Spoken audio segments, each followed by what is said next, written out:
Good afternoon बच्चों।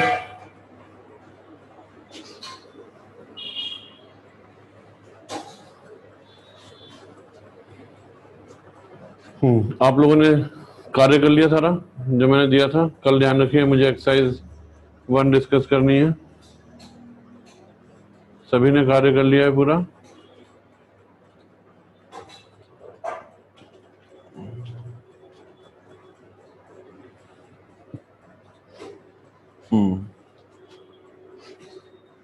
हाँ, Saturday को करना है तो सैटरडे की मॉर्निंग में थोड़ी ना करेंगे बच्चों। आप लोग खत्म तो आज हो जाना चाहिए, तब का डिस्कशन होगा।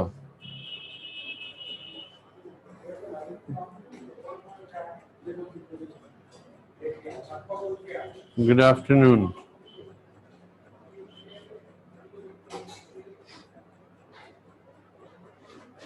कल मैथ्स की क्लास नहीं है? कैसी बातें कर रहे हो? अच्छा, मैंने तो देखा ही नहीं। Just a minute, just a minute.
चलिए, हमने कल लोकल मैक्सिमम मिनिमम कर लिया था।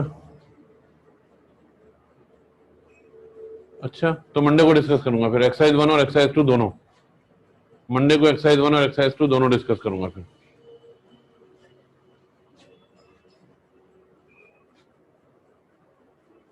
देखिए, अगर आपके पास सनगेज है तो मैं कहूंगा सनगेज प्रेफर करो। सनगेज पहले कंप्लीट करो।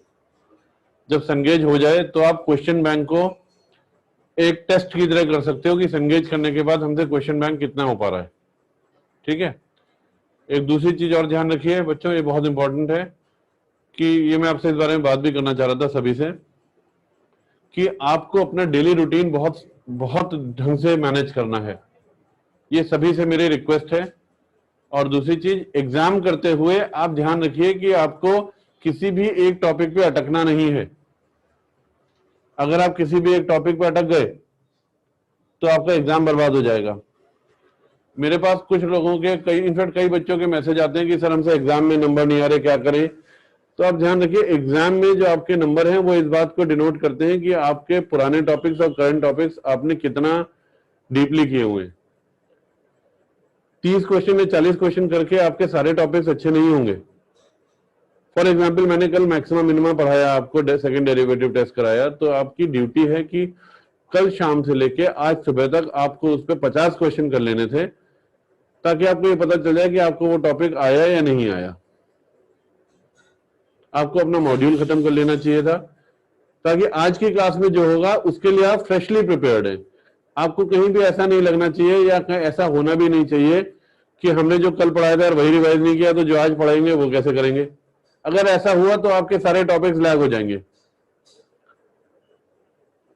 और ये ध्यान, 75% ऑफ द स्टूडेंट्स यही करते हैं कि वो कल का काम कल परसों करेंगे और परसों का काम उसके 4 दिन बाद करेंगे। बर्बाद हो जाएंगे, उनका कंसेप्ट ही नहीं क्लियर होंगे। तो इस बात को समझिए, ये तीनों सब्जेक्ट्स के लिए बहुत इंपॉर्टेंट है। और उसके लिए आपको अपनी दिनचर्या और आपको अपना टाइम टेबल बहुत स्ट्रांग रखना पड़ेगा। टाइम टेबल का मतलब ये नहीं कि एक पेज पे लिख लिया ये करेंगे, ऐसा नहीं होता है। टाइम टेबल का मतलब है आपका पढ़ने का समय टोटल वो फिक्स होना चाहिए कि आपको डेली 7 से 8 घंटे सेल्फ स्टडी करनी है अपार्ट फ्रॉम क्लासेस। अगर आप इतना कर पा रहे हैं तभी होगा।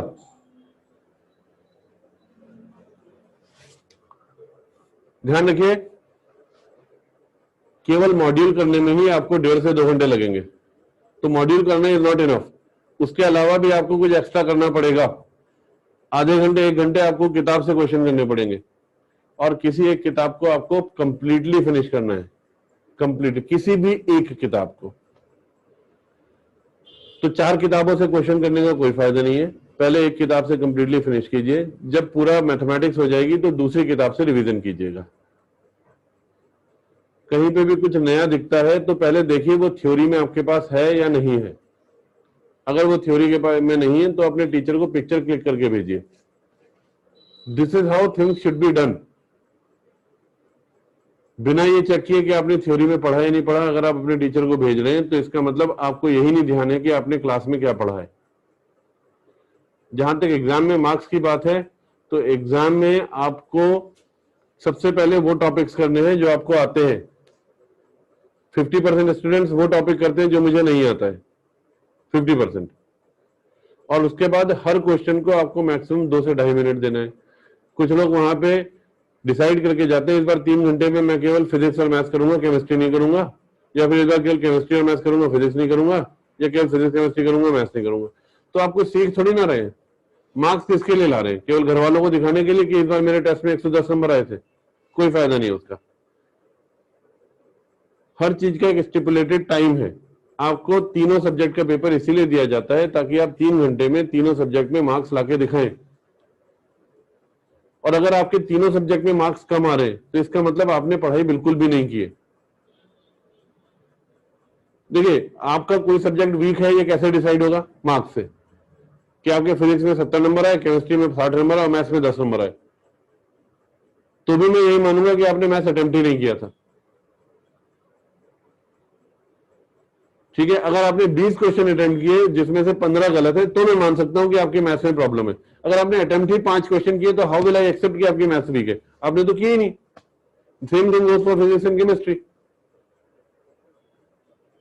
तो मार्क्स लाना इज ए स्ट्रैटेजी। बहुत सारे लोग जो कम पढ़ते हैं उनके फिर भी ज्यादा मार्क्स आ जाते हैं, क्योंकि वो जितना पढ़ते हैं उतना ढंग से पढ़ते हैं, और बहुत सारे लोग ज्यादा पढ़ने के चक्कर में जो कुछ भी नहीं कर पाते। तो आपका एक टारगेट होना चाहिए कि मेरे पिछले टेस्ट में टोटल 80 नंबर आए थे, इस बार मेरे टेस्ट में 110 आने चाहिए। आपको क्या लगता है आप एक टेस्ट में 80 से 280 पहुंच जाओगे? अगर आपको ऐसा लगता है तो इसका मतलब आपको बिल्कुल भी कैपेबिलिटीज का अंदाजा ही नहीं है। ये पॉसिबल ही नहीं है। आपके जो टेस्ट के मार्क्स हैं वो 2 चीजों पर डिपेंड करते हैं, एक्यूरेसी एंड स्पीड।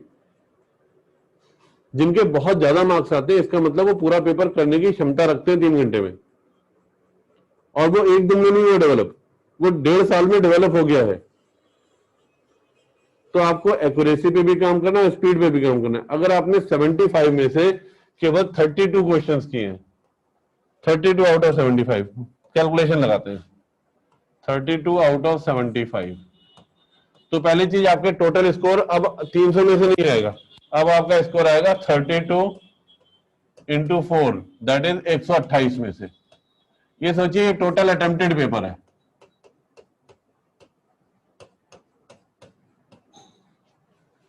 और इसमें से अगर आपके 70 नंबर आ रहे हैं तो आपको तो दिख रहा है कि मैंने 70 नंबर लाए 128 में से, पर घर में पिताजी को दिखेगा कि आप 70 नंबर लाए 300 में से। आपके हिसाब से आपने बहुत अच्छा किया, पिताजी के हिसाब से आपने बहुत खराब किया। और पिताजी बिल्कुल सही है कि आपने बहुत अच्छा नहीं किया है। पिताजी कब खुश होंगे? जब आपके इस बार 70 आए और अगली बार 100 आएंगे, उसकी अगली बार 120 आएंगे, उसकी अगली बार 140 आएंगे। ये बात समझिए।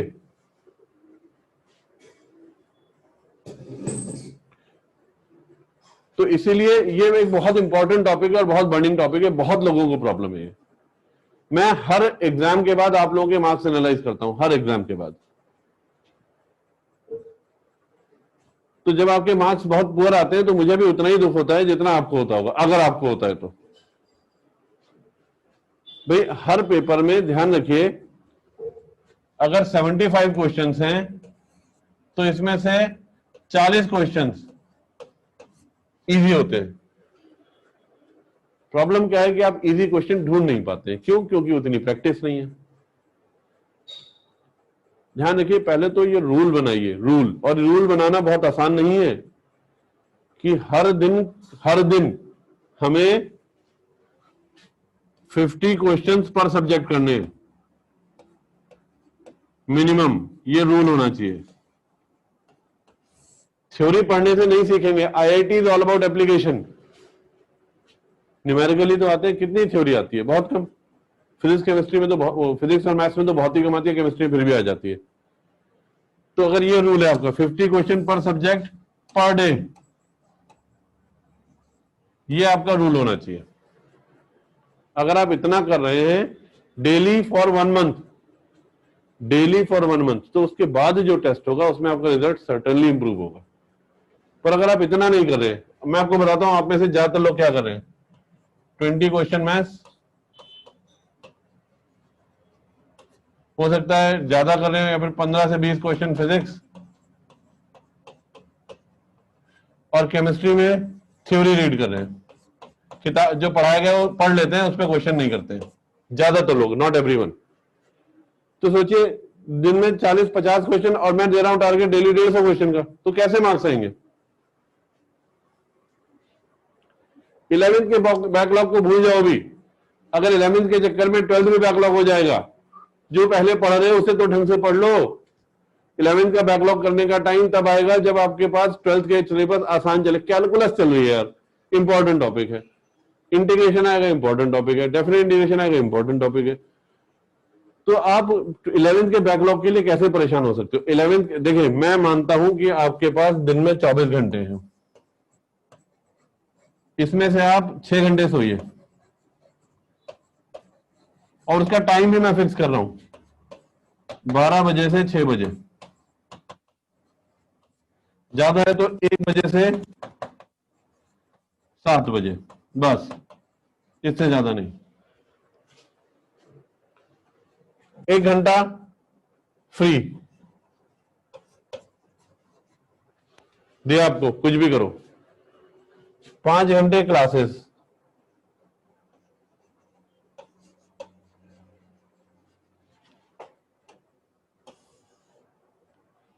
ये भी। उसके बाद 8 आवर रेगुलर प्रैक्टिस, ये करंट टॉपिक है, करंट टॉपिक।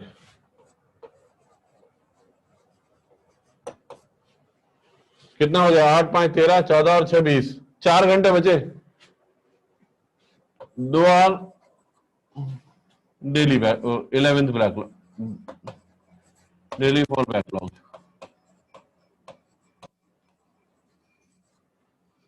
लो 2 घंटे बचे, उसमें खाना वगैरह कर लेना।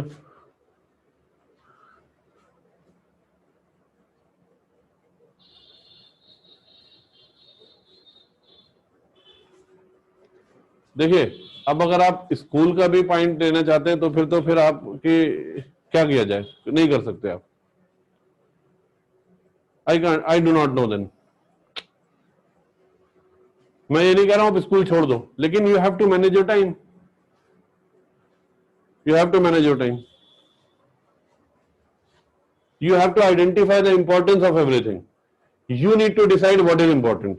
You need to decide. I am not the one who can decide this. है ना? अभी भी ध्यान रखना, 2 घंटे बच रहे हैं। ये चाहो तो स्कूल में डाल दो, मत यूज करो इसे, स्कूल में डाल दो। यहां से 1 घंटा निकाल लो, इसे 1+7 कर दो।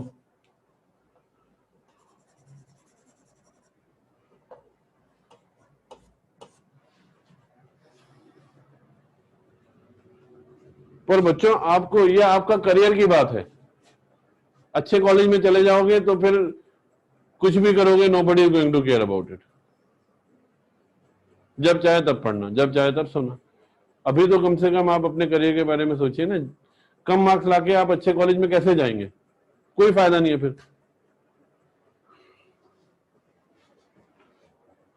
पढ़ाई करके फ्रेश अप होना है, पढ़ाई करके फ्रेश अप होना है, और बोर भी पढ़ाई करके ही होना है। फ्रेश होने के लिए पढ़ाई कीजिए। टीवी, मोबाइल, इन सबको तिलांजलि दे दीजिए थोड़े समय के लिए, मजा आएगा।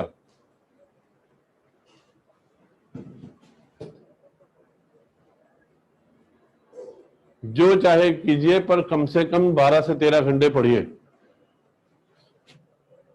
ये इसको आप नहीं कम कर सकते, ये फिक्स है।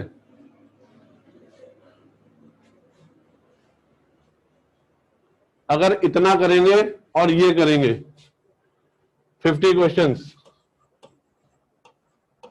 पर सब्जेक्ट पर डे, ध्यान रखिए कभी भी बैकलॉग नहीं आएगा, नेवर एवर, कभी भी बैकलॉग नहीं आएगा। जब तक ये नहीं हो जाए उससे पहले कुछ नहीं करना। अगर ये रूल बनाते हैं तो कभी बैकलॉग नहीं आएगा बच्चों, कभी भी। आगे चलते हैं, पढ़ाई चालू करते हैं। ठीक है, मैंने आपको डबल डेरिवेटिव बता दिया था कि डबल डेरिवेटिव से साइन कैसे चेक करते हैं, याद है? ठीक है, ग्लोबल मैक्सिमम ग्लोबल मिनिमम बता दिया था,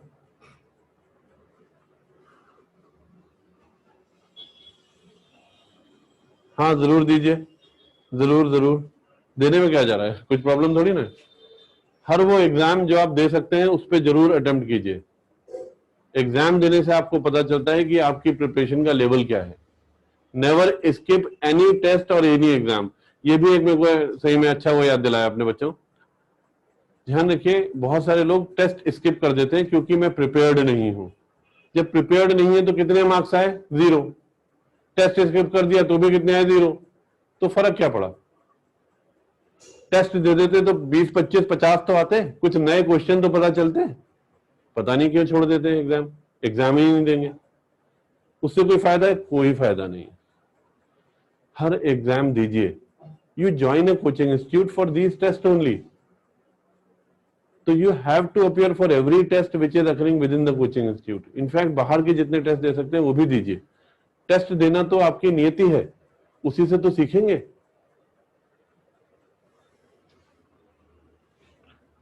यस, केवीपीवाई दीजिए, जरूर दीजिए, क्या गड़बड़ है? दे दो बिल्कुल। ज्यादा क्या हुआ? नहीं होगा। नहीं दोगे तो भी क्या हुआ? नहीं हुआ। जब दोगे तो चांस तो है कि शायद फर्स्ट राउंड क्लियर हो जाए। फर्स्ट हो गया तो हो सकता है सेकंड भी क्लियर हो जाए, इसमें डरने की क्या बात है? बिल्कुल दीजिए केवीपीवाई।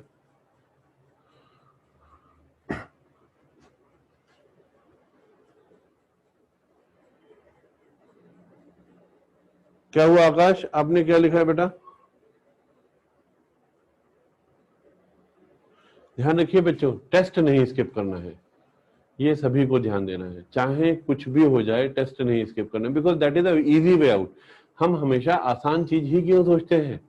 आसान चीज से कभी भी वो वाली कभी नहीं चीज मिलेगी जो मेहनत से मिल सकती है। आसान कुछ भी नहीं है बेटा। आसानी से तो नींद भी नहीं आती है। अगर आप सारे दिन मेहनत ना करें, नींद ही नहीं आएगी। मेहनत कीजिए, कठिन परिश्रम कीजिए, नींद भी देखिए बहुत अच्छी आएगी। सारे दिन जुटे रहिए, देखिए रात में क्या शानदार नींद आती है।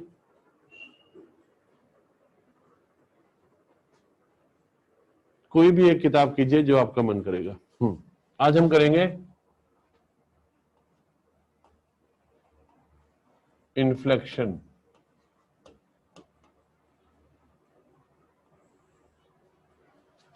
अब ये बहुत इंपॉर्टेंट टॉपिक है आपके लिए, क्योंकि इन्फ्लेक्शन के बाद मैं आपको ग्राफ ट्रेस करना सिखाऊंगा, तो ये बहुत इंपॉर्टेंट है। Can somebody tell me what is point of inflection?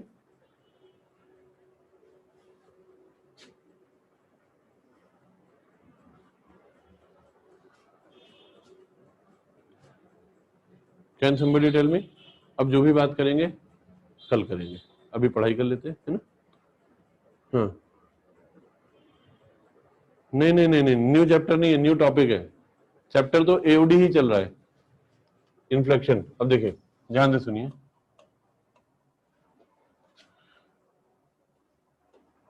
Point of inflection, actually it is point of inflection.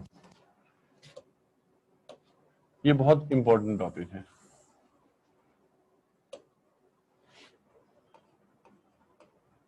Point of inflection,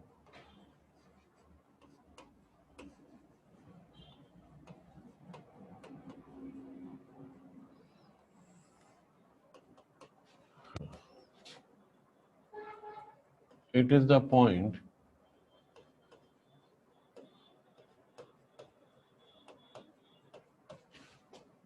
in the domain in domain of the function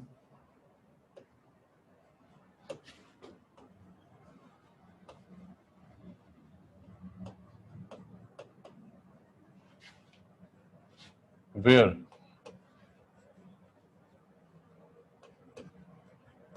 the concavity of the point changes, of the curve changes,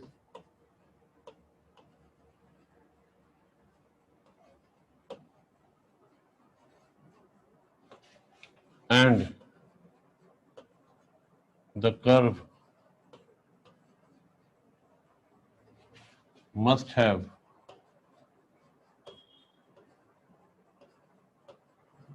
a tangent at that point.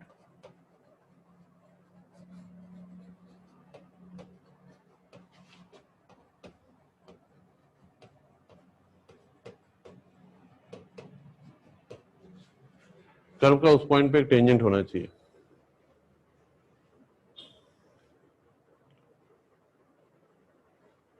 ठीक है, concavity का मतलब क्या है याद है? मैंने बताया था कर्व की कॉन्केविटी। मैं कुछ एग्जांपल बता रहा हूँ, वो ध्यान से देखिए।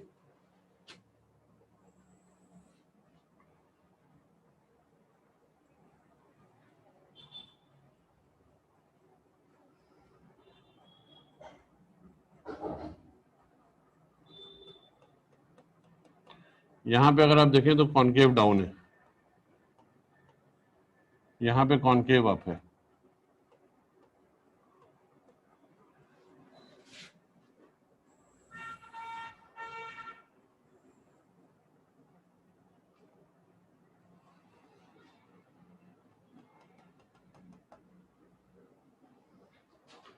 यहां पे कॉन्केव डाउन है और यहां पे कॉन्केव अप है।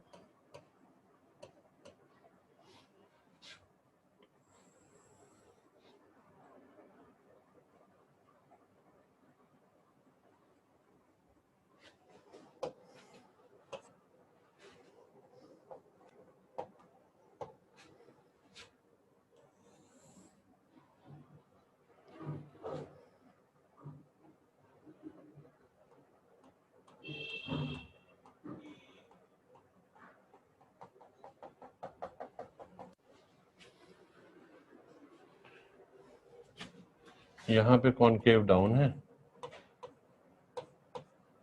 यहां पे कॉन्केव अप है।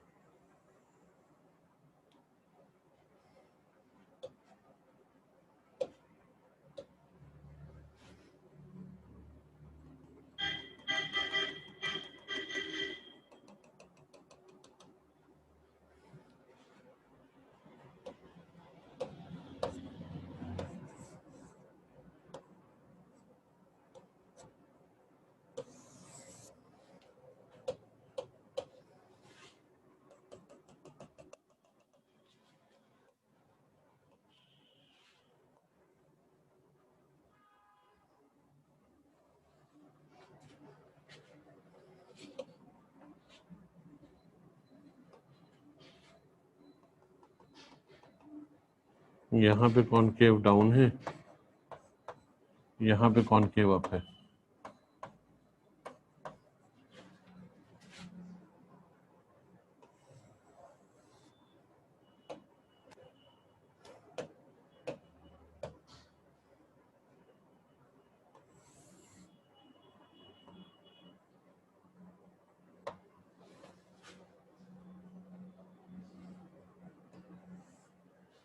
यहां पे कॉन्केव अप है और यहां पे कॉन्केव डाउन है। मैंने आपके सामने 5 ग्राफ बनाए, मैं उनके नंबर भी लिख देता हूं। 1 2 3 4 5। पॉइंट्स के नाम भी लिख देता हूं। x is equal to a, x is equal to b, ये x is equal to c, ये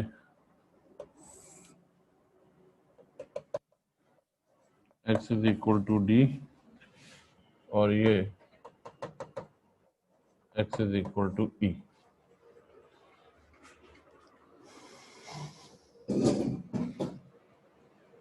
हाँ, अब ध्यान से देखिए, थ्योरी बहुत इंपॉर्टेंट है बेटा, चैतन्य बाद में बात करेंगे, ठीक है। हाँ, अब देखिए जो फर्स्ट ग्राफ है x इज इक्वल टू ए, उसमें ए के लेफ्ट में कॉनकेव डाउन है और ए के राइट में कॉनकेव अप है। क्या सभी लोग एग्री करते हैं? फर्स्ट ग्राफ में ए के लेफ्ट में कॉनकेव डाउन है और ए के राइट में कॉनकेव अप है। सभी लोग एग्री कर रहे हैं? ओके।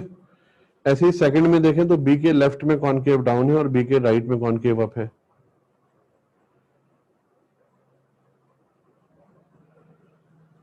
पर इन्हीं दोनों पॉइंट पे अगर आप देखें तो इन दोनों पॉइंट पे आप टेंजेंट नहीं बना सकते। इन दोनों पॉइंट्स पे आप टेंजेंट नहीं बना सकते अगर आप ध्यान से देखें, क्योंकि दोनों पॉइंट्स पे टेंजेंट बनानी पॉसिबल ही नहीं है।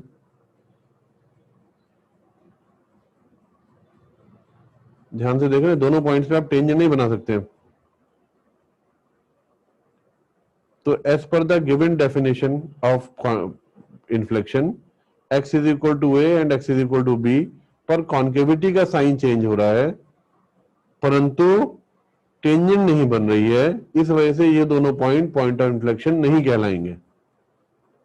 मैं रिपीट कर रहा हूं, हिंदी में आप चाहे तो लिख लीजिएगा, चाहे तो इंग्लिश में लिख लीजिएगा। पहले हिंदी में बोल रहा हूं मैं कि x is equal to a in graph 1 और x is equal to b in graph 2, इन दोनों पॉइंट्स पे लेफ्ट और राइट में अगर कंपेयर किया जाए तो कॉन्केविटी का साइन चेंज हो रहा है, परंतु उन दोनों ही पॉइंट्स पर टेंजेंट नहीं बनाई जा सकती, इसलिए ये दोनों पॉइंट ऑफ इन्फ्लेक्शन नहीं कहलाएंगे।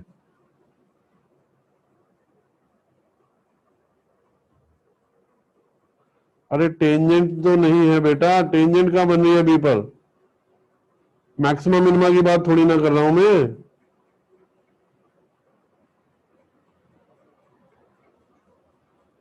मैं तो टेंजेंट की बात कर रहा हूं। इस पॉइंट पे टेंजेंट थोड़ी ना बनेंगे।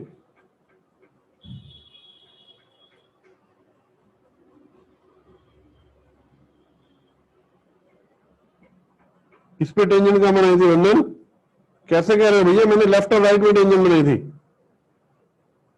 मैंने उस पॉइंट पे बी पर टेंजेंट थोड़ी ना बनाई थी। आप बी पर टेंजेंट बना सकते हो क्या? कौन बना सकता है भाई?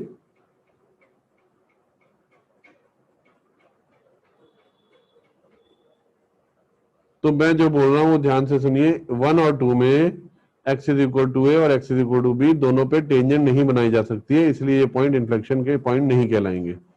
थर्ड में आ जाते हैं, ध्यान से सुनिएगा, अब ये बहुत इंपॉर्टेंट है। थर्ड में x इज इक्वल टू सी पर कॉन्केविटी चेंज हो रही है, सी के लेफ्ट में कॉन्केव अप है और सी के राइट में कॉन्केव डाउन है, और सी पर फंक्शन डिफरेंशिएबल नहीं है, dy बाई dx यहां पे नॉट डिफाइंड हो जाएगा, परंतु टेंजेंट तो बन सकती है। स्लोप डिफाइन नहीं है, लेकिन तो क्या हुआ, वर्टिकल टेंजेंट तो बन सकती है ना। मैंने ये तो बोला ही नहीं कि वहां पे स्लोप डिफाइंड होना चाहिए, मैंने बोला वहां पे एक टेंजेंट बननी चाहिए, ये तो बोला है। तो थर्ड में ये पॉइंट पे लिखिएगा कि तीसरे केस में ये बात जरूर लिखिएगा कि at x is equal to c the slope is not defined but a vertical tangent is possible. हाँ, डिफरेंशिएबल नहीं है पर टेंजेंट तो बनी जाएगी, मैंने बताया था वर्टिकल टेंजेंट वाला केस, याद है?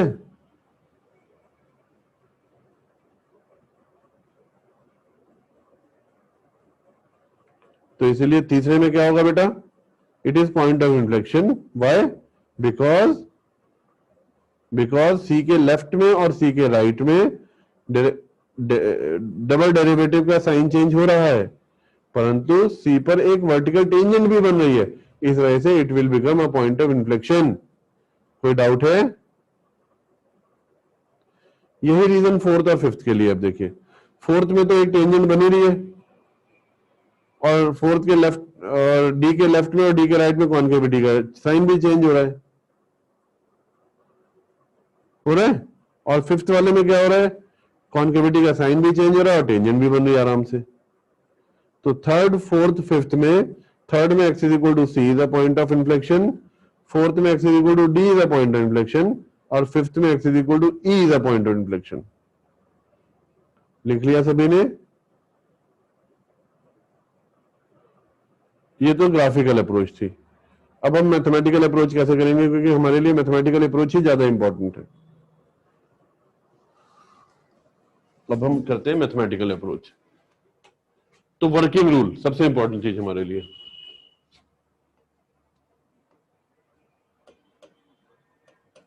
Working rule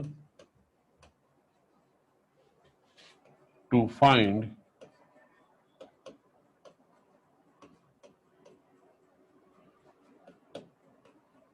point of inflection.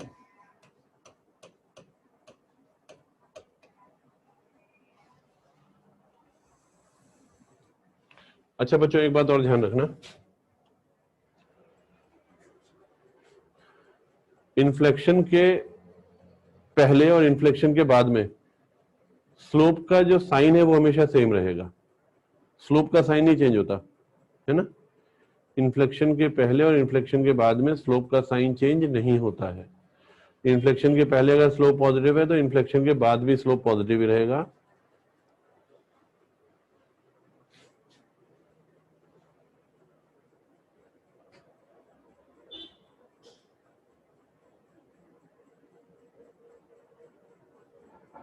क्या वहां पे हाँ डबल डेरिवेटिव का साइन चेंज हो रहा है, स्लोप का साइन नहीं चेंज हो रहा है। नेबरहुड में स्लोप का साइन नहीं चेंज होगा, डबल डेरिवेटिव का साइन चेंज होगा। ठीक है, और चैतन्य आपके क्वेश्चन का आंसर मैं करूंगा अभी थोड़ी देर में। ठीक है, वर्किंग रूल। तो स्टेप वन ध्यान रखिए, हमें डबल डेरिवेटिव का साइन चेंज देखना है, स्लोप का नहीं। Find F dash x. F dash x का हम कुछ कर नहीं रहे हैं, केवल एफ डैश एक्स फाइंड कर रहे हैं। Step 2 find F double dash x.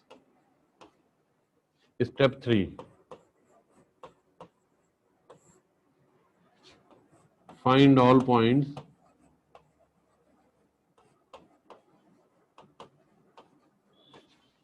where f double dash x is equal to 0 or not defined।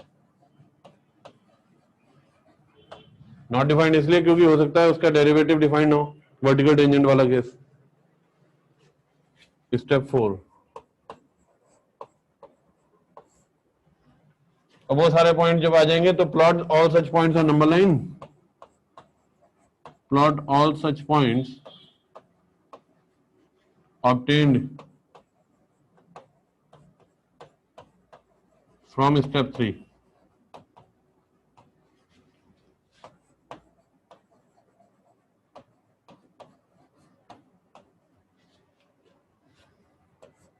and on number line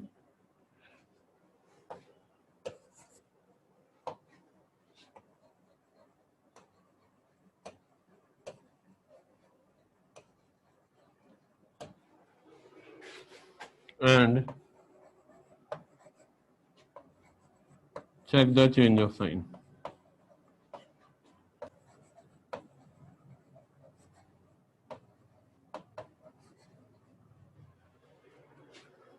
तो इसमें क्या है, all points where f double dash x, या फिर आप d two y by d x square भी लिख सकते हैं।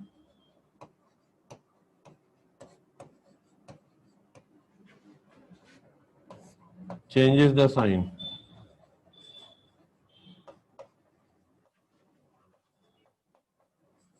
चेंजेस द साइन तो साइन स्कीम से पता चल जाएगा, are point of inflection.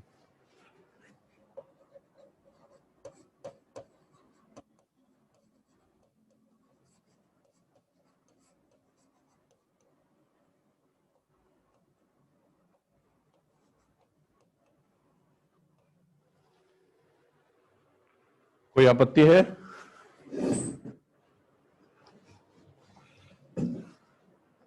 If F dash x is not defined, बेटा एफ डैश एक्स डिफाइंड नहीं है तो क्या हुआ, डबल डेरिवेटिव तो निकाल ही सकते हैं। जहां पे एफ डैश एक्स डिफाइंड नहीं है वहां पे वर्टिकल टेंजेंट का केस आ सकता है ना। मैंने क्या लिखा था सबसे पहले, वो डोमेन में तो हो सकता है, सबसे ऊपर देखो क्या लिखा है, it is the point in domain of the function, domain में तो हो ही सकता है ना। हाँ सबसे ऊपर लिखा है बेटा, देखो वही सारे point in domain of the function. सभी लोग ध्यान रखें इसमें, हमें वही पॉइंट निकालने हैं जो फंक्शन की डोमेन में है। जो डोमेन में नहीं है वहां पे तो इन्फ्लेक्शन आ ही नहीं सकता, क्योंकि वहां पे टेंजेंट ही नहीं बनेगी कभी।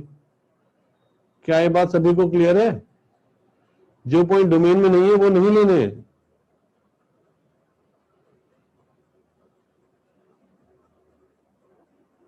कोई डाउट है इस बारे में?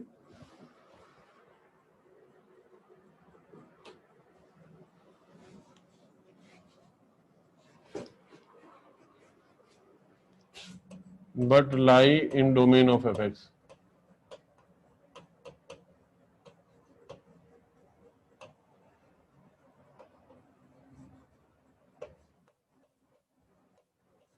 अब ठीक है, कोई आपत्ति है किसी को? ध्यान रखिए, बहुत मजेदार टॉपिक है बच्चों, ये बहुत शानदार टॉपिक।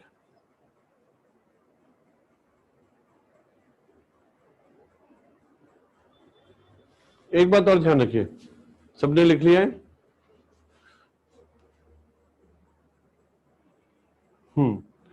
जितने इंटरवल में डबल डेरिवेटिव लेस देन 0 होगा वहां पे कॉनकेव कैसा होगा, अप, डाउन। और जितने इंटरवल में डबल डेरिवेटिव ग्रेटर देन 0 होगा वहां पे कॉनकेव अप। ये तो आपको क्लियर है ना?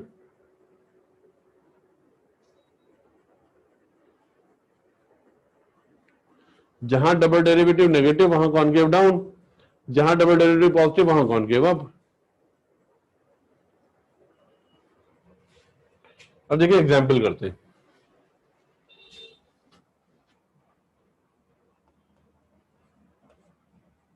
Find points of inflection.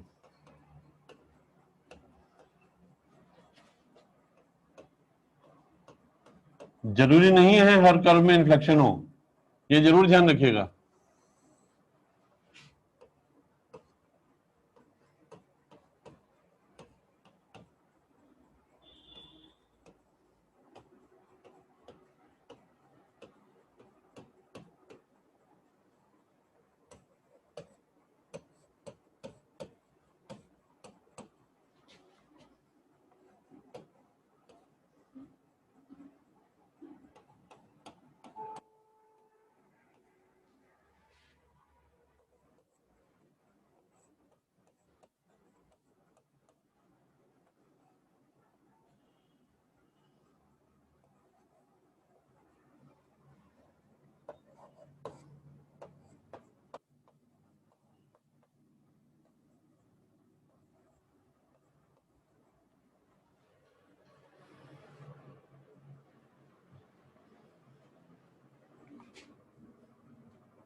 सब में निकालिए, सब में निकालना है आपको।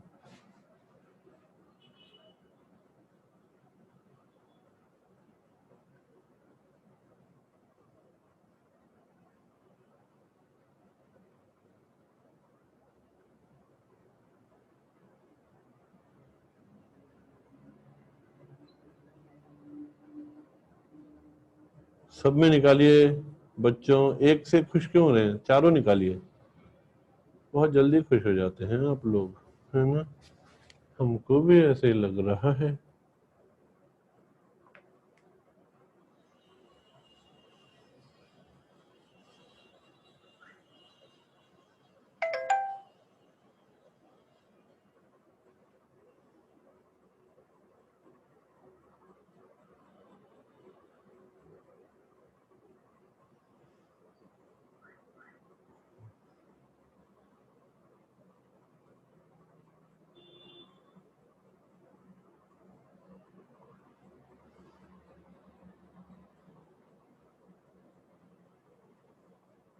हम्म।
एओडी से कम 4 या 5 क्वेश्चन आते हैं। Double derivative will be not defined जब उस पॉइंट पे क्वाड्रेटिक में इन्फ्लेक्शन क्या है, ग्राफ से पता चल रहा है ना आपको बेटा। ये सब क्वेश्चन मत पूछो, केवल आंसर दो पहले।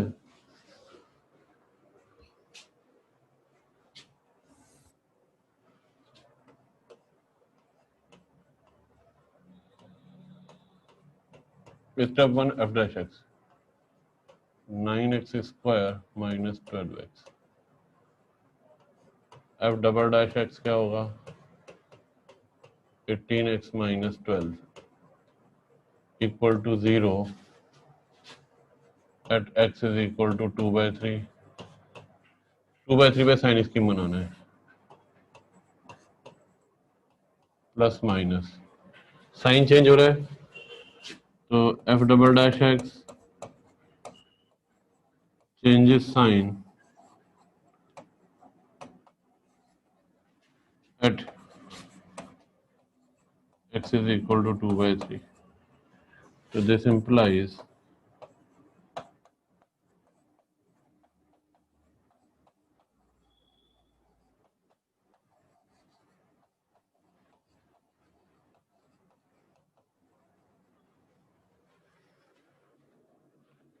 ठीक है।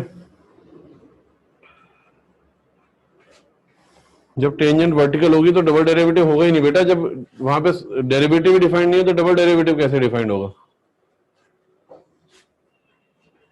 अगला चलते हैं।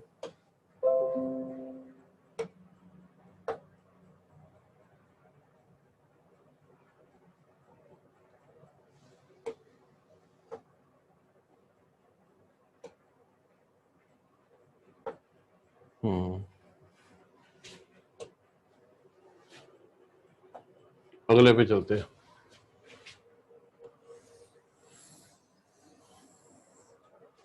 Second fx is equal to ln of 1 plus x 1 plus ln x। तो f dash x is equal to 1 upon 1 plus ln x into 1 upon x। तो f double dash x is equal to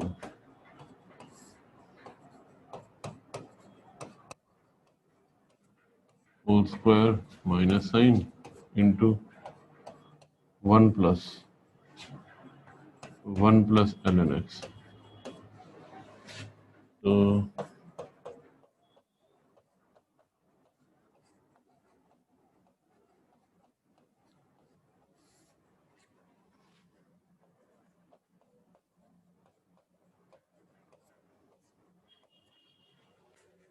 इसकी domain निकाल ले पहले।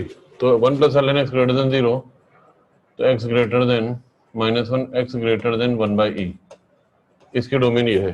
0 और 1 इसके 0 इसके domain में नहीं है, 1 तो है। ठीक है। अब यहां से क्या आ गया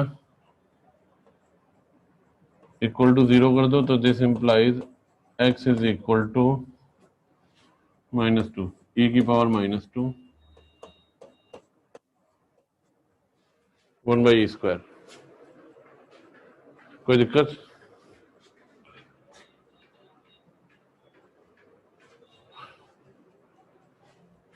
तो क्या 1/e स्क्वायर इसके डोमेन में है?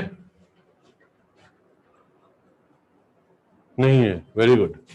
Now x is equal to 1/e square does not lie in domain of fx।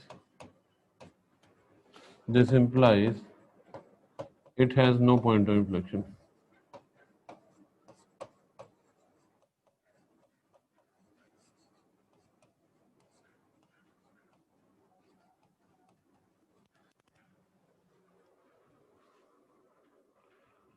Okay.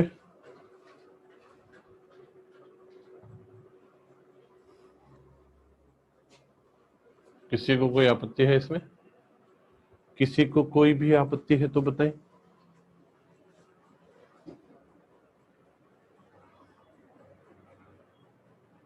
अगला क्वेश्चन करते हैं।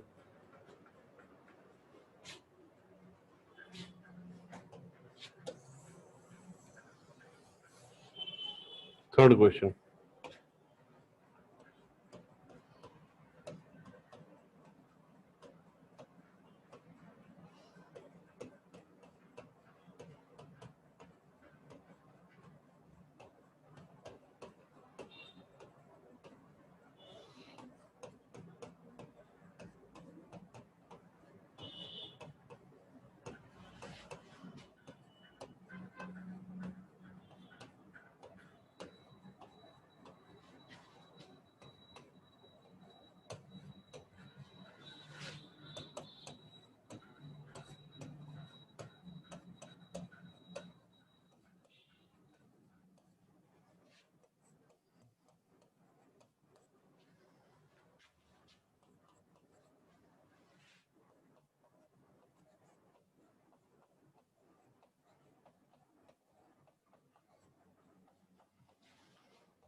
दो पॉइंट आ गए, तो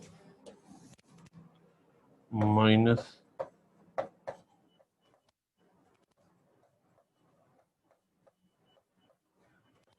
प्लस माइनस, तो there are 2 points of inflection.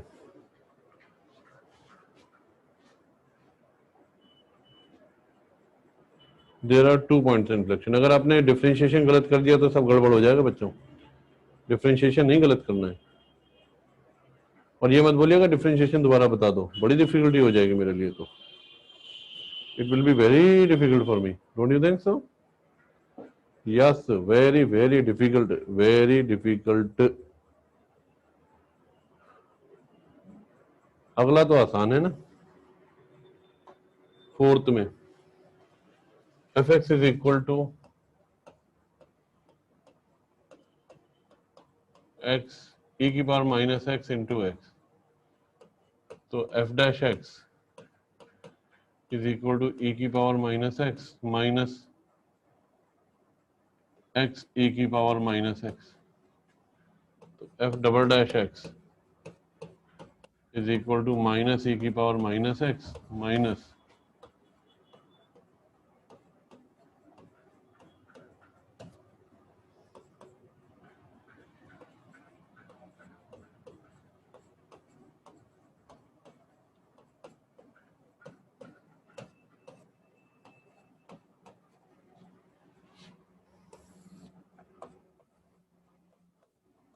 तो x is equal to 2 is a point of inflection. X is equal to 2 is a point of inflection. किसी को कोई डाउट है इसमें? All correct, very good. x is equal to 2 is a point of inflection. किसी को कोई आपत्ति है?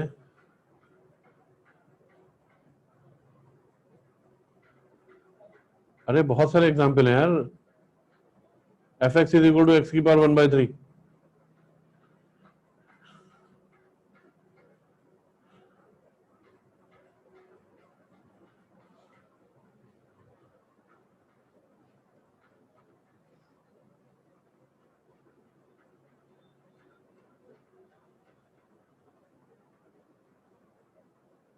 हाँ,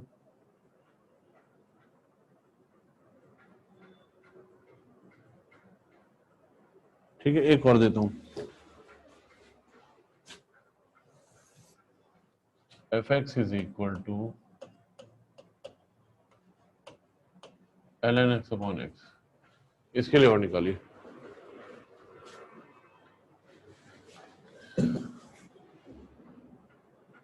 धन्यवाद। इसके लिए और निकालिए बच्चों।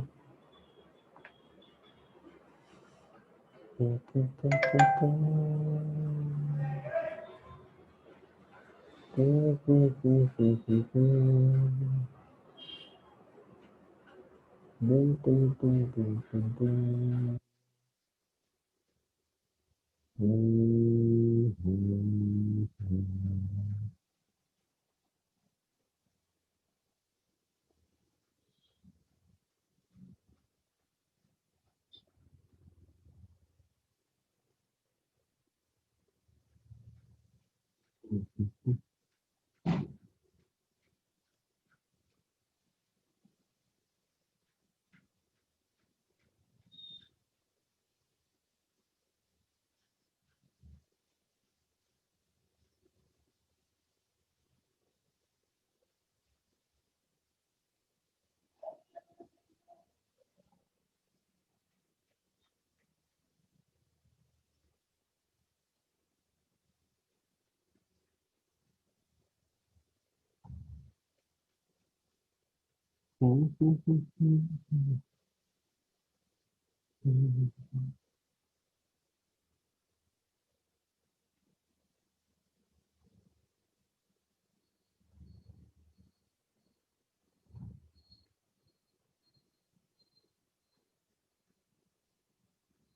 गया बच्चों? X is equal to e square आएगा शायद,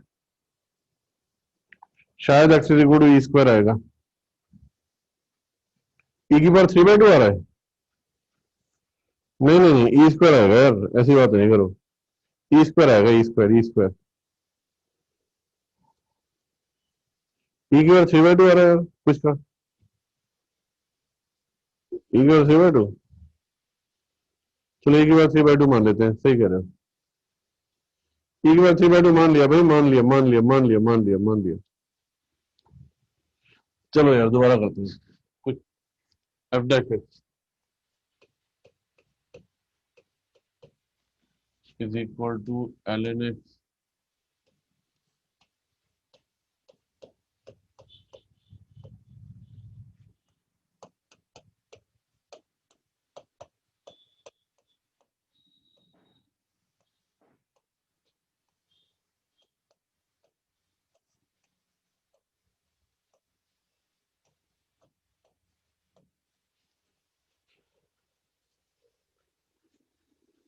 ये है ना, कोई गड़बड़ तो नहीं कि मैंने?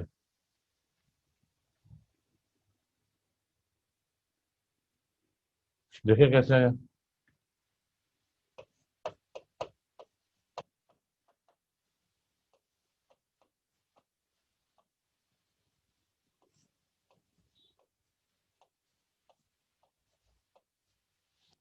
यहां से पता चलता है कि कैलकुलेशन कितनी गंदी है आपकी। और ये बताओ कि इसको सॉल्व कैसे किया? यहां से पहले एक्स कॉमन है लिया क्या एलसीएम में?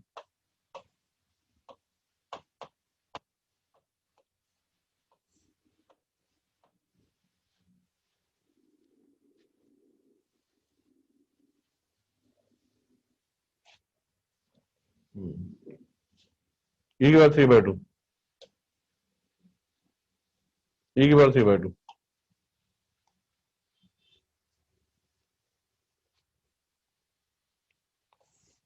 तो ln x is equal to 3/2, तो ये ई की पावर 3/2 प्लस माइनस ई की पावर 3/2 आ रहा है भाई। अरे ठीक है, ई की पावर 3/2, ई की पावर 3/2, ई की पावर 3/2, ई की पावर 3/2, ई की पावर 3/2। सभी लोग मान गए हैं? प्रणव आपको पता चल गया, आपने कोई कैलकुलेशन मिस्टेक किया है शायद?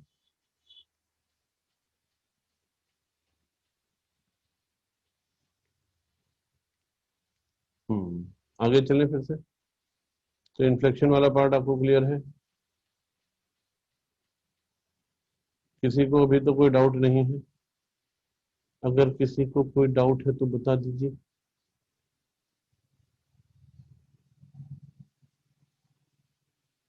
तुमने अभी तक पढ़ा नहीं क्या साइन स्कीम?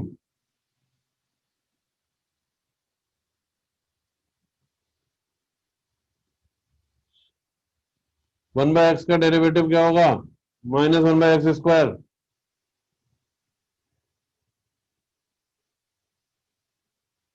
नहीं नहीं नहीं नहीं, तो एफ डैश का साइन तो बहुत सारे पॉइंट होते हैं।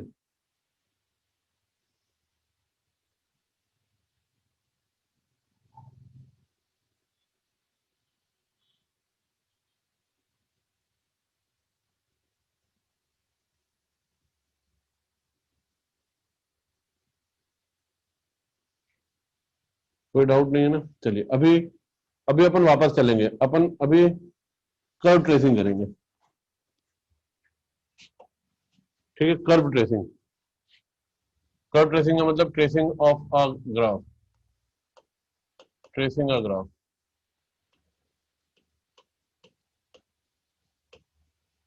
With help of AOD.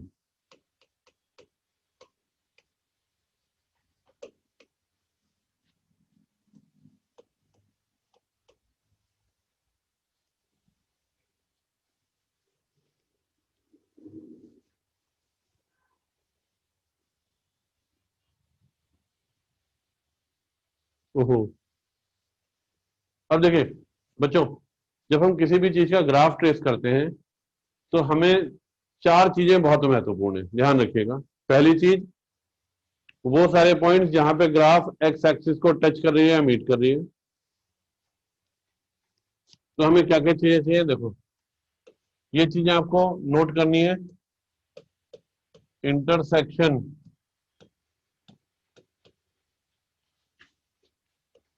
With X axis या वाई एक्सिस या दोनों। Second, intervals of monotonicity.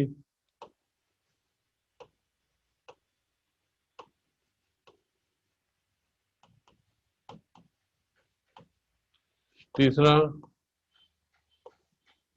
Local maximum and local minimum value.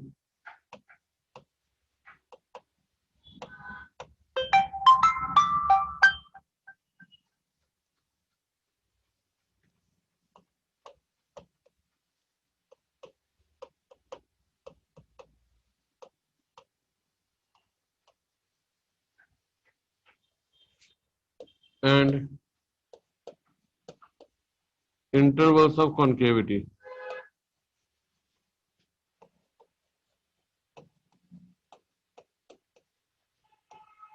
मतलब कहां पे कॉन्केव अप है, कहां पे कॉन्केव डाउन है,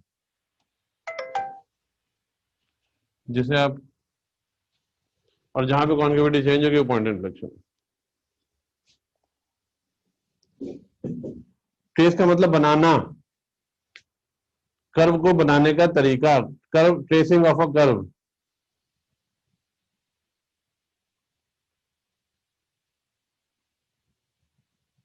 ठीक है, ये चारों चीजें आप लिख लीजिए पहले।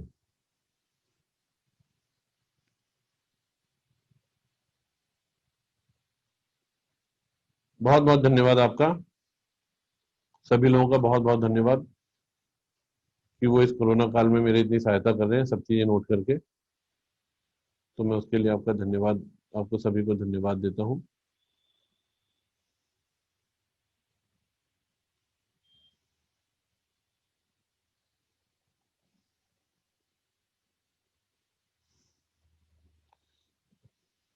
बहुत बहुत धन्यवाद आपका।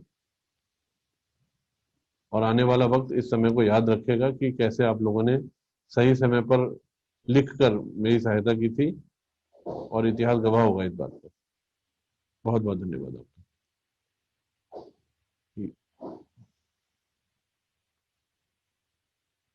आगे चलिए।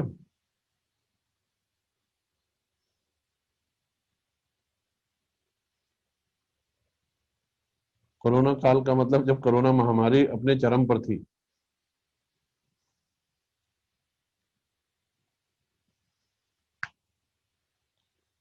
हाँ, चलो अब सुनो बच्चों, अगर आप पिछले तीन चार क्वेश्चंस पे मूव बैक करें, अपने कॉपी के पन्नों को जरा पलटे और पिछले तीन चार क्वेश्चन जहां पे हमने ये निकाला है, इन्फ्लेक्शन का पॉइंट निकाला है, उसमें आप देखें तो हमने शायद एफ डैश एक्स निकाला है। एफ डैश एक्स निकाला है तो वहां पे हम इंटरवल्स ऑफ मोनोटोनिसिटी निकाल सकते हैं।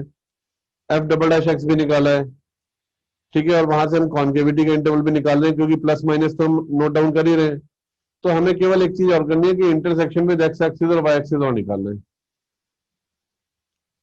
मान रहे हैं? नहीं मान रहे हैं? तो मैं जो अभी आपको कर्व लिखी थी वो सारी कर्व में बनाऊंगा अब।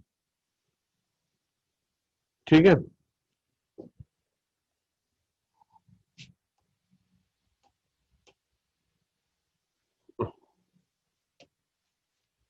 जैसे ये वाली कर्व बनाएंगे और ये वाली भी बनाएंगे, ये माइनस ये तो आसान है पर फिर भी बनाने की चेष्टा करते हैं। 3x³ minus 6x² plus 12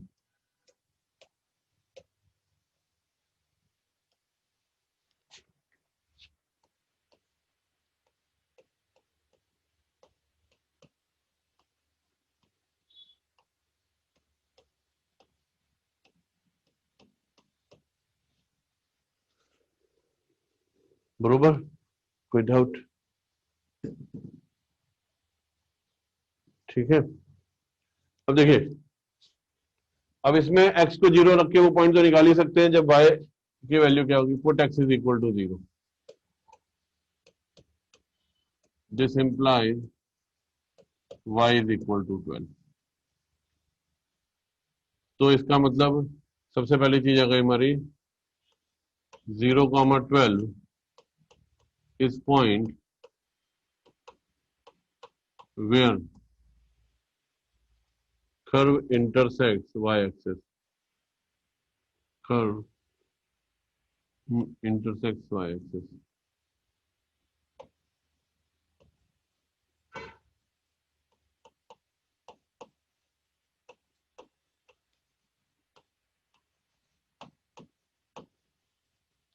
x axis से इंटरसेक्शन नहीं निकाल पाएंगे, बहुत ज्यादा गंदा है, इसलिए मैं उसे छोड़ रहा हूँ। बहुत गंदा होगा, नहीं निकाल रहे, काम चल जाएगा हमारा। दूसरा, अब एफ डैश एक्स निकालेंगे। एफ डैश, यार एक डैश एक्स का लग गया, एक तो जाने इतनी दिक्कत है ये मिटाने के लिए, ये नहीं कि उंगली से ऐसे मिटा दो। एफ डैश एक्स क्या आएगा, 9x² माइनस 12x, जिसे मैं लिख सकता हूँ f dash x is equal to 3x, common ले लें, 3x माइनस 4, इसका साइन स्कीम बना देते हैं, 0 4/3 प्लस माइनस प्लस, कोई दिक्कत? तो हम यहाँ लिखेंगे इंक्रीजिंग, इंक्रीजिंग के लिए एरो यूज करो, इंक्रीजिंग इन माइनस इंफिनिटी से 0 यूनियन 4/3 से इंफिनिटी एंड डिक्रीजिंग इन 0 से 4/3। 0 पे मैक्सिमम है और 4/3 पे मिनिमम है। ठीक है, अब एफ डबल डैश एक्स निकाल लेते हैं।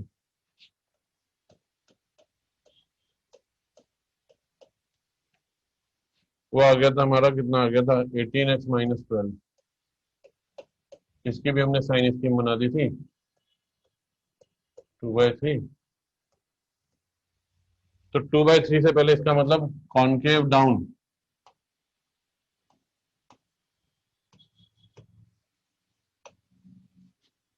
इन माइनस इंफिनिटी से 2/3 एंड कॉनकेव अप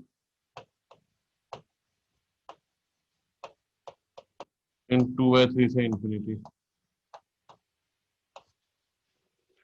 मैंने जो इतनी सारी इंफॉर्मेशन लिखी है, हाँ सही कह रहे हैं तरीके, मैंने तो सोचा ही नहीं।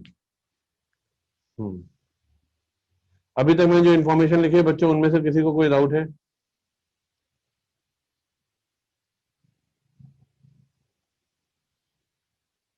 ये मत पूछ रहे हैं कि एफ डबल डैश एक्स कैसे निकाला, नो डाउट, गुड। अब हमें क्या करना है, लोकल मैक्सिमम लोकल मिनिमम निकालिए, तो f0 और f ऑफ 4/3 भी निकाल लीजिए, f0 और f ऑफ 4/3। सही कह रहे हैं आप, डाउट तो होने कोई भी नहीं करे। और जहां पे इन्फ्लेक्शन है 2/3 पे, f2/3 भी निकाल लीजिए, f2/3 भी जो निकाल लीजिए, ताकि प्लॉट करने में आसानी रहेगी।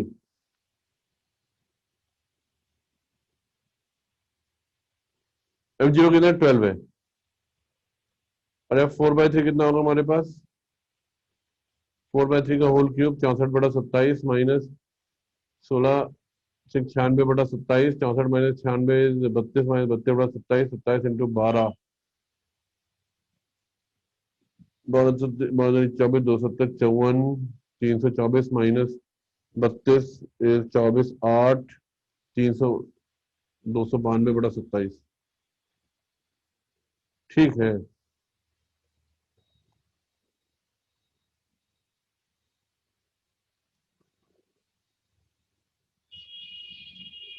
चौसठ बटा 27 माइनस 6x² है, 16×96 96 बटा 27।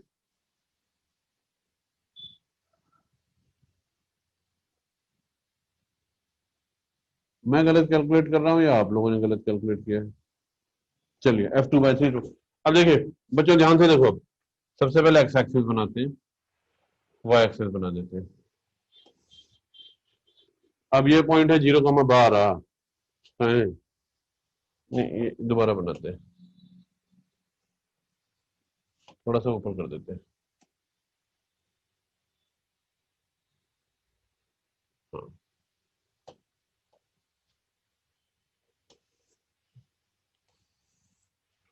ये पॉइंट बना देते हैं 0,12। ठीक है, अब 2/3 पे हमारा, ठीक है, 0 4/3, 0 4/3 और 2/3। 0 पे कितनी वैल्यू है?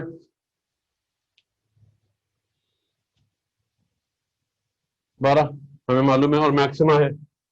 अब देखिए सुनिए सुनिए सुनिए, 0 से 4/3 में फंक्शन डिक्रीज कर रहा है, और 4/3 पे कितनी वैल्यू आई थी बेटा? 4/3 पे कितनी आई?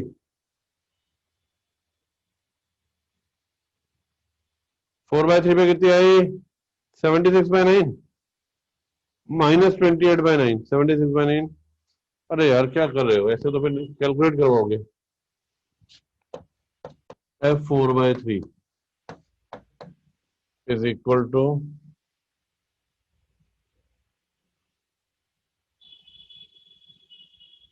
3 × 4/3 का होल क्यूब माइनस 6 × 4/3 का whole square plus 12, isn't it? हाँ, तो ये हो गया 64/9 माइनस 96/9 प्लस 12। 64 माइनस 96 माइनस 32, 12 ने 108, तो 32 68 8 76, 76/9 यहाँ पे आ गया, 76/9। ठीक है, ये मान लेते हैं 76/9। अब देखिए यहां से ऐसे आएगा मैक्सिमम से, और ये मिनिमम आएगा। कोई डाउट? तभी तो मैक्सिमम से मिनिमम है ना। इसके पहले फंक्शन कैसा है? इंक्रीजिंग, और इसके बाद कैसा है? इंक्रीजिंग। ऐसा कुछ ग्राफ बन जाएगा। और देखें तो, ध्यान से देखें तो इस पॉइंट पे इन्फ्लेक्शन आ रहा है,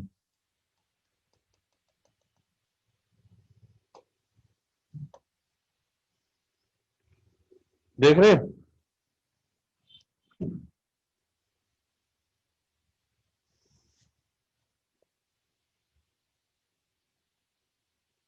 कोई डाउट आया? फिर से, माइनस इन्फिनिटी से 0 में फंक्शन इंक्रीजिंग है। मेरी बात सुनो पहले, मैं जो बोल रहा हूँ ध्यान से दो।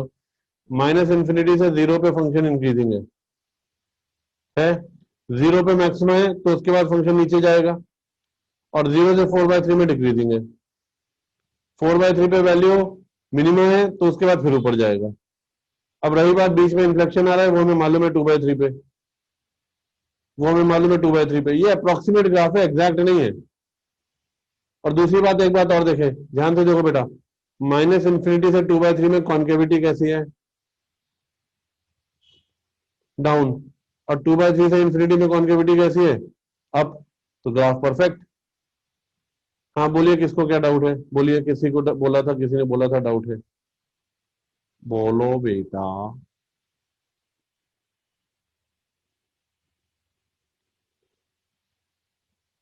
अरे बेटा, स्लोप का साइन तो बहुत सारी जगह चेंज नहीं हो रहा है।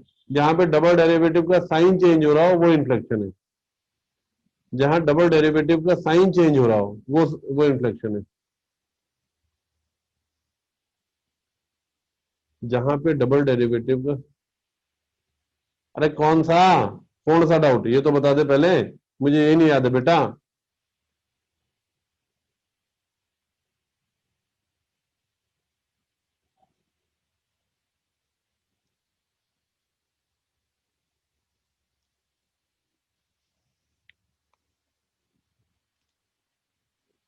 कौन सा डाउट बताओ।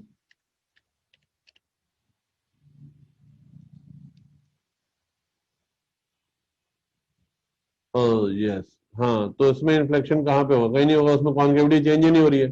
एक तरफ कांस्टेंट है, एक तरफ कॉन्केव अप है, तो कॉन्केविटी कहाँ चेंज हो रही है, कॉन्केविटी का साइन चेंज होना चाहिए ना, नेगेटिव से पॉजिटिव या पॉजिटिव से नेगेटिव।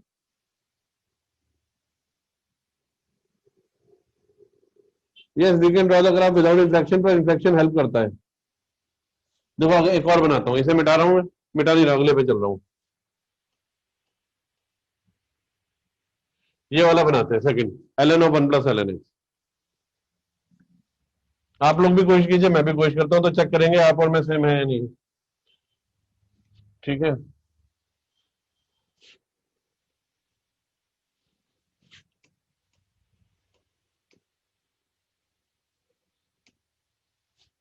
हम्म।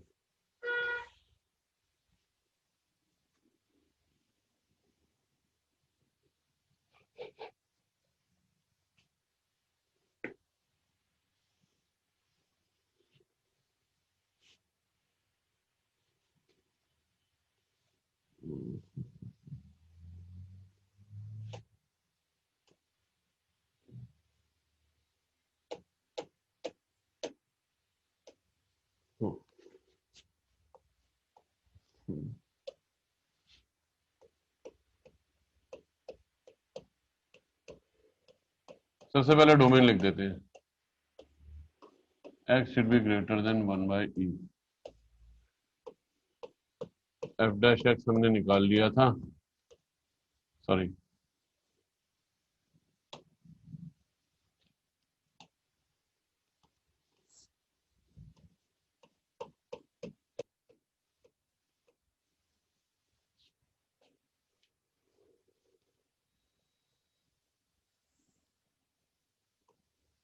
जीरो तो डोमेन में है ही नहीं, तो 1 बाई ई प्लस, हमेशा इंक्रीजिंग, बस 1 बाई से तो पहले है ही नहीं, और अब double dash X which is equal to कितना आया था, minus of 1 upon X into 1 plus L N X का whole square into L N X plus 2, और एल एन एक्स हमेशा माइनस 1 से बड़ा है, तो this is also greater than 0 for all X in the domain.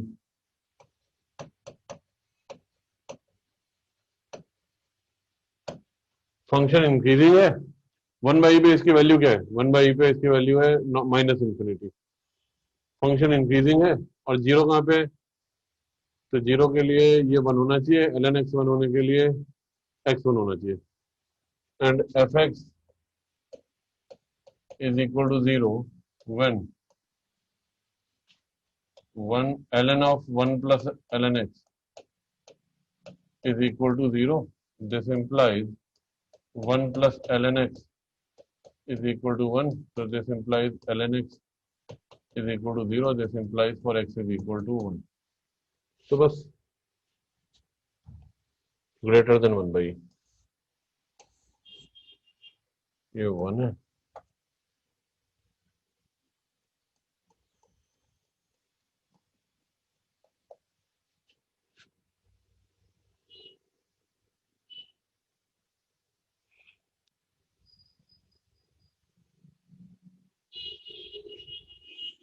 Less than 0, sorry यहाँ पे गड़बड़ हो गई।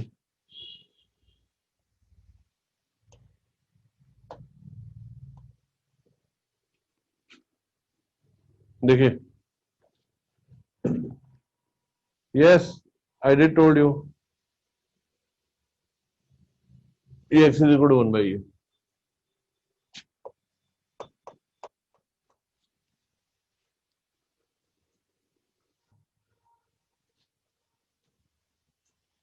अब देखिए इन्फ्लेक्शन से क्या फायदा हुआ, इन्फ्लेक्शन से या कॉन्केविटी से ये पता चला कि ये अपने डोमेन में हमेशा कॉन्केव डाउन है, ये हमेशा अपने डोमेन में कॉन्केव डाउन है, ये पता चला ना। तो इसलिए ऐसे आया और माइनस इन्फिनिटी से आ रहा है, क्योंकि जैसे एक्स की वैल्यू 1/e पहुंचेगी ये माइनस इन्फिनिटी पहुंच जाएगा। तो यहां से आया ऐसे ऊपर जा रहा है। फंक्शन डिक्रीजिंग नहीं इंक्रीजिंग है, फंक्शन तो इंक्रीजिंग है।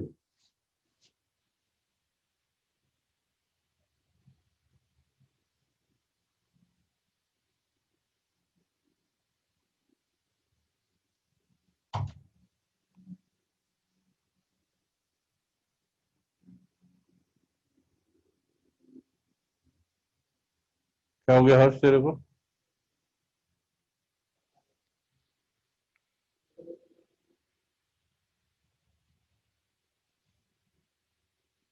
ठीक है, चलो आज के लिए इतना काफी है। कल हम और ग्राफ बनाएंगे। पहले ये जितने मैंने आज आपको फंक्शन दिए थे इनका ग्राफ बनाएंगे आप, और कल हम और ग्राफ बनाएंगे। ठीक है, और स्लाइड्स में बोल देता हूँ कंप्यूटर वाले सर को, वो आपको शुरू से दिखा देते हैं। ठीक है, चलो।